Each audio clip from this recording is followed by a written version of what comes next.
Olá, sejam todos muito bem-vindos a mais um episódio do Suinocultura Faixa Preta.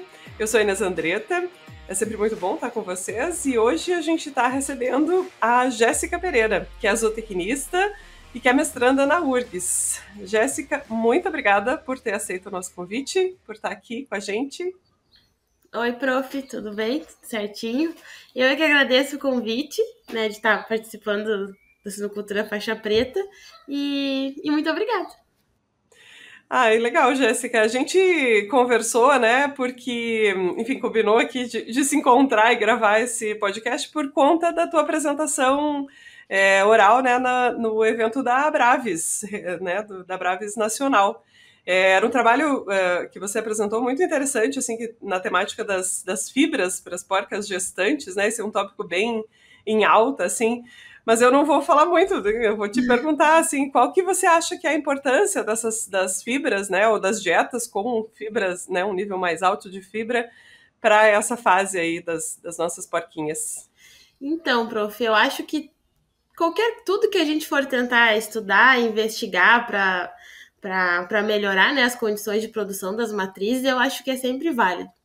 E o cenário que a gente tem hoje, né, da suinocultura moderna, com elas hiperprolíficas, né, desmamando quase 34, 35 leitões ao ano, eu acho que é muito importante que a gente tenha pesquisa, tenha trabalhos que possam melhorar o bem-estar e as condições de vida dela, né, perante toda essa produtividade, né? A Fibra, ela entrou nesse projeto com o objetivo de melhorar, né, a microbiota intestinal das matrizes, mas também que ela consiga, com as características dela, de diminuir a taxa de passagem, promover uma melhor absorção dos nutrientes que ela mesma traz, mas também os nutrientes da dieta, que ela conseguisse também, com esse atraso da taxa de passagem, promover uma maior saciedade para as nossas matrizes, e isso teria um reflexo importantíssimo nas condições de bem-estar, ainda mais quando em gaiolas elas apresentam muitos comportamentos estereotipados, agressivos, né, uma condição ali da gestação bem complicada, e que a capacidade dela também de fermentar pudesse nos promover também uma produção de ácidos graxos mais interessantes, que pudesse, além de nutri-la, nutrir essa prole, né, que vai ser o nosso produto final, o nosso resultado, e principalmente também para as leitoas, né, que a gente tem que lembrar que elas, além de estar nutrindo a prole, os filhotes, os leitões, elas ainda estão terminando o seu crescimento. Então a fibra, ela parece ser uma estratégia bem interessante para a gente tentar melhorar, né, cada vez mais o nosso índice produtivo, porque a nossa responsabilidade de produção de carne ela é bem grande, principalmente porque a gente abastece muito o mercado interno. Essa é uma das nossas maiores responsabilidades. Mas que a nossa matriz também consiga se beneficiar enquanto ela nos dá todo esse aporte, né? Muito legal. Eu compactuo contigo nisso, assim. Eu acho que elas trabalham tanto, né? Que é uma responsabilidade da gente mesmo, né? Olhar, claro, assim, para a produtividade, porque é isso que move o sistema, mas além, né? Olhar além do númerozinho ali de desempenho, olhar como ela tá, ou como ela tá expressando ali, interagindo com o ambiente, isso é muito importante. E fibra é um assunto importante, você falou bem, mas é um assunto também muito diverso, né? Porque existem vários ingredientes, cada um tem um perfil diferente ali de fermentação e que ingrediente fibroso, né? Vocês utilizaram, testaram nesse projeto? E Jéssica, se puder contar pra gente assim como é que foi esse experimento, que foi avaliado nele? Bom, quando a gente fala em fibra, a gente tem que entender de que fonte de fibra a gente está falando e o principal também, o quanto é a inclusão dessa fibra na dieta, né? Porque a inclusão, ela também já te dá uma outra visão, uma outra resposta, já muda totalmente o cenário. Nesse nosso projeto, a gente utilizou a casca da soja, casquinha de soja, né? Porque ela tem uma disponibilidade mais acessível e a nossa inclusão, ela não foi tão alta assim, né? A gente para ler alguns artigos que eles falam de 14, 15% de inclusão. A gente trabalhou com 6% de inclusão da casquinha de soja. Então, a gente suplementou as matrizes em todo o período da gestação, desde o primeiro dia. Nós tínhamos muitas amostras que tinham que ser feitas, coleta de sangue, coleta de fezes, pontos de observação. e a gente conseguia observar que elas tinham uma aceitabilidade melhor com o nosso trato, com o nosso manejo. Elas reduziram bastante o comportamento estereotipado de morder barra, de brincar com a água, essas mordiscuras, né, essas brincadeiras que elas fazem. A agressividade entre vizinhas de baia também a gente conseguiu observar que diminuiu bastante.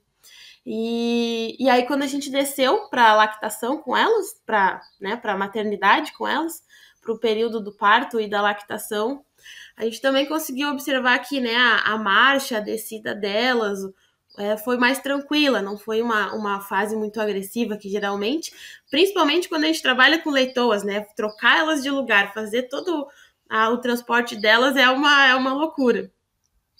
E a gente conseguia ver que elas aceitavam mais o nosso manejo, que elas vinham com mais calma, elas tinham a marcha delas estava mais tranquila, não era um nervoso, não era um afobado. E aí nos partos também, a gente teve partos. Em relação ao parto, a gente não teve muita diferença, tanto na vitalidade quanto no tempo de parto, tempo de gestação. A gente não observou muita diferença. Mas no consumo, estatisticamente, também a gente não teve diferença, mas numericamente a gente tem uma diferença de 500 gramas entre o consumo. Que isso também é uma característica da fibra, né? Que ela causa essa distensão estomacal, que faz com que as matrizes lá na lactação consigam ter um consumo de ração maior. Né? E isso melhora para tudo, né? Quanto mais se come, mais se produz leite, e o nosso principal confirmação que a gente teve é que os nossos leitões do grupo das fibras, eles tiveram maior peso ao desmame, né? Que isso é muito positivo. E elas conseguiram manter também o score de condição corporal. Então, eu acho que esses foram os principais resultados e o que melhor nos agrada em relação a isso, né? Matrizes mais calma, com redução de comportamento estereotipado, leitões mais pesados no fim da lactação, um consumo um pouco maior, que pode não ter pego, né, na estatística, mas numericamente 500 gramas, eu para mim, já vejo que é uma melhora no consumo, né? Já estão conseguindo consumir mais. E o nosso leitão, no fim, também mais pesado. Acho que só agradou. Que legal, que legal. Bem como a gente estava comentando, né? Olhar além do que é assim, o desempenho do leitão é excelente, né? Bacana, a gente precisa dele, óbvio, né? Mas esse manejo mais tranquilo, né? E o comportamento em geral, assim, da fêmea, né? Menos reativa, não sei se é bem esse o termo mais correto, assim, nessa interação com o ser humano, isso é muito interessante, né? Porque facilita para as pessoas que estão ali. A gente fala muito bem-estar do animal, mas o bem-estar das pessoas que estão, né, manejando os animais também é importante e pode, inclusive, ser beneficiado nessas modificações, né, que a gente acaba fazendo ali na ração ou no manejo com os animais. Muito interessante. Jéssica, estatisticamente, são variáveis em geral essas de comportamento que tem uma variabilidade muito alta, assim, né? Vocês conseguiram pegar diferença estatística, então, entre o controle e esse tratamento com a dieta um pouco mais alta em fibra, para quais respostas de comportamento ou, enfim, de bem-estar, assim, das fêmeas? O nosso comportamento, a análise ela foi feita seguinte, né? Eu fazia a observação, né? Eu pegava um grupo de matrizes que eu conseguia me posicionar longe delas, para que elas não se sentissem, a minha presença não interferisse na análise. E aí eu ficava de longe, assim, por um tempo, dava uns 5 minutinhos para que elas se acostumassem com que eu estava ali e começassem a expressar o seu comportamento, né? Os principais é a troca de postura, né? Que a gente diz que a mudança de postura é aquela inquietabilidade que elas têm, né? Que elas deitam, elas levantam, elas deitam, elas levantam. E aí elas ficavam mais calmas, era uma observação de 15 minutos por grupo. Nesses 15 minutos, a gente conseguia ver que o grupo controle, eles eram muito mais agitados. Elas trocavam de lado, aí elas levantavam, aí elas estavam em decúbito direito, elas viravam para o esquerdo, elas faziam de tudo, né? E desconforto, né? É um desconforto. Morder a barra também, morder a barra e brincar com a água, isso tem muita relação. Tem muitos artigos que dizem que isso tem regulação com vontade do consumo, né? Não tanto uma fome, mas talvez uma vontade de ter uma ração ali, de comer alguma coisa. Então elas mexiam na canaleta onde vem a ração, que tem a água, mexiam na barra, elas salivavam bastante, né? Isso também tem muita relação com com geração de úlceras, né, que também é bem prejudicial com porcas. Então a gente também conseguiu observar que no grupo das fibras elas mordiam menos a barra, elas brincavam menos com a água, elas se movimentavam menos, trocavam de posição. E sentar na barra também é uma coisa que elas fazem, que elas levantam, sentam. Isso elas também reduziram. E tem uma análise que é muito interessante, que é a interação humano-animal, né? Que é a gente tenta faz uns gestos, uns contatos com ela, e muitas vão para trás, assim, dão a ré, são mais reativas, não aceitam contato. E as porcas do grupo da fibra, elas aceitavam mais o manejo, né? Mas essa é uma análise também que a gente ficou se questionando se era realmente ou porque o nosso trato era um pouco diferente, né? A gente não suplementou no drop, a gente ia na caneca. Mas também é muito interessante observar esse contato que elas têm com o tratador, né?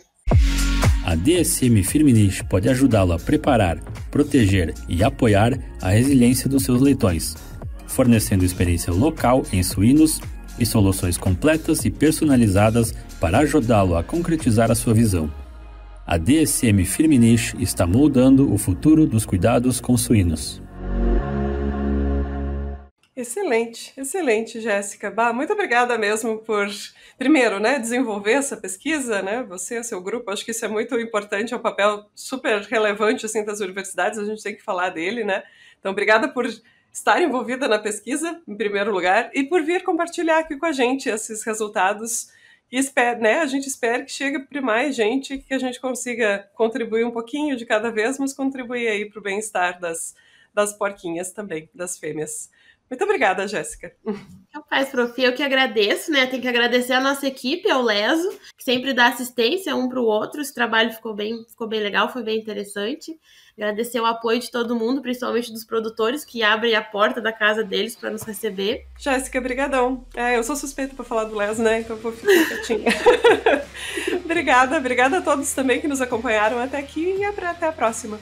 Oi, pessoal, eu sou a Inês Andretta, sou host do podcast Suinocultura Faixa Preta e hoje eu tenho um recado importante para os pesquisadores de plantão. Bom, nós aqui no podcast estamos sempre em busca dos melhores e dos mais recentes projetos de pesquisa para compartilhar com os nossos ouvintes. Então, se você é um pesquisador, tem resultados bacanas e quer vir aqui conversar comigo e compartilhar esses resultados com os nossos ouvintes, esse convite é para você. Manda um e-mail para a gente com os principais resultados. O e-mail é hello@wisenetics.com. A gente aguarda o contato e até a próxima.